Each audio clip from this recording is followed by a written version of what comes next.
ஆண்டவரும் இரட்சகருமான இயேசு கிறிஸ்துவின்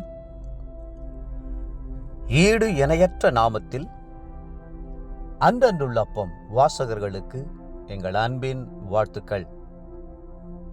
2025 ஆண்டு பிப்ரவரி மாதம் 12ஆம் தேதி புதன்கிழமைக்குரிய தின தியானம். இன்றைய தலைப்பு, தியானித்து அமர்ந்திருங்கள். 46ஆம் சங்கீதம் 10ஆம் வசனம் சொல்லுகிறது, நீங்கள் அமர்ந்திருந்து நானே தேவன் என்று அறிந்து கொள்ளுங்கள். ஜாதிகளுக்குள்ளே உயர்ந்திருப்பேன், பூமியிலே உயர்ந்திருப்பேன். நீங்கள் எந்த இடையூறும் இல்லாத தனிமையான இடத்திற்கு சென்று ஜெபிப்பதற்கென அமைதியாய் அமர்ந்து விடுங்கள்.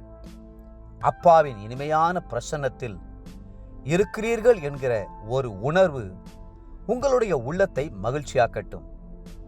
இரக்கங்களின் பிதாவான கர்த்தருடைய பாதத்தில் அமர்ந்து அவரை தியானியுங்கள். உங்களுடைய கண்கள் கர்த்தரையே நோக்கி பார்க்கட்டும். முதலாவது, சிலுவையில் அறையப்பட்ட இயேசு கிறிஸ்துவை உங்கள் மனக்கண்களுக்கு முன்பாக கொண்டு வாருங்கள்.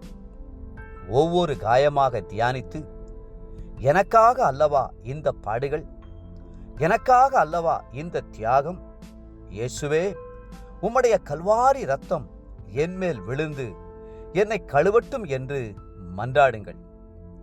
அதன் பின்பு ஜெபிக்க ஆரம்பியுங்கள். சிலுவையை எவ்வளவுக்கு தியானிக்கிறீர்களோ அவ்வளவு ஜெபிக்க முடியாதபடி தடுக்கும் எல்லா தடைகளையும், எல்லா இருளின் வல்லமைகளையும் அந்த தியானமானது முறித்துவிடும். இயேசுவின் இரத்த துளிகள் உங்கள் மேல் விழும்போது உங்களுக்குள்ளே தேவனுடைய பெரிய வெளிச்சம் மகிமையாய் இறங்கி வரும். தாவீதின் அனுபவமும் அதுதான். ஊக்கமாய் ஜெபிப்பதற்கு முன்பாக தன்னை தாழ்த்தி கர்த்தருடைய பாதத்தில் தியானத்தோடு அமர்ந்திருப்பது அவருடைய வழக்கம். நான் மௌனமாகி ஊமையனாயிருந்தேன், நலமானதையும் பேசாமல் அமர்ந்திருந்தேன். ஆனாலும் என் துக்கம் அதிகரித்தது, என் இருதயம் எனக்குள்ளே அனல் கொண்டது. நான் தியானிக்கையில் அக்கினி மூண்டது. அப்பொழுது என் நாவினால் விண்ணப்பம் செய்தேன் என்று அவர் சொல்லுகிறார். 39ஆம் சங்கீதம் 2-3 வசனங்கள். நீங்கள் கர்த்தரை தியானிக்கிற தியானம் இனிதாயிருக்கட்டும். தாவீது ராஜா சொல்லுகிறார், 121ஆம் சங்கீதம் 1-2 வசனங்களில், எனக்கு ஒத்தாசை வரும் பர்வதங்களுக்கு நேராக என் கண்களை ஏறெடுக்கிறேன். வானத்தையும் பூமியையும் உண்டாக்கின கர்த்தரிடத்திலிருந்து எனக்கு ஒத்தாசை வரும். இங்கே பர்வதங்கள் என்று பன்மையில் தாவீது குறிப்பிடுகிறார். மலை ஒன்றுதான், ஆனால் பர்வதங்கள் 3 இருக்கின்றன. பிதாவாகிய பர்வதத்திலிருந்து மகிமை, மாட்சிமை, வல்லமையெல்லாம் இறங்கி வருகின்றன. குமாரனாகிய பர்வதத்திலிருந்து கிருபையும் சத்தியமும் வருகிறது. அவருடைய விலையேற பெற்ற இரத்தத்தையும் கொண்டு வருகிறது. ஆவியானுடைய பர்வதத்திலிருந்து அபிஷேகமும் ஆவியின் வரங்களும் இறங்கி வருகின்றன.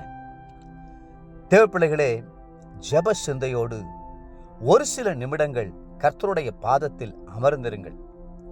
கர்த்தருக்கு காத்திருக்கிற நேரங்கள் வீணானதல்ல.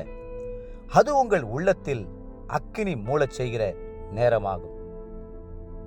இதோ, வேலைக்காரரின் கண்கள் தங்கள் எஜமான்களின் கையை நோக்கி இருக்குமா போலவும், வேலைக்காரியின் கண்கள் தன் எஜமாட்டியின் கையை நோக்கி இருக்குமா போலவும், எங்கள் தேவனாகிய கர்த்தர் எங்களுக்கு இரக்கம் செய்யும் வரைக்கும் எங்கள் கண்கள் அவரை நோக்கியிருக்கிறது. 123ஆம் சங்கீதம் 2ஆம் வசனம்.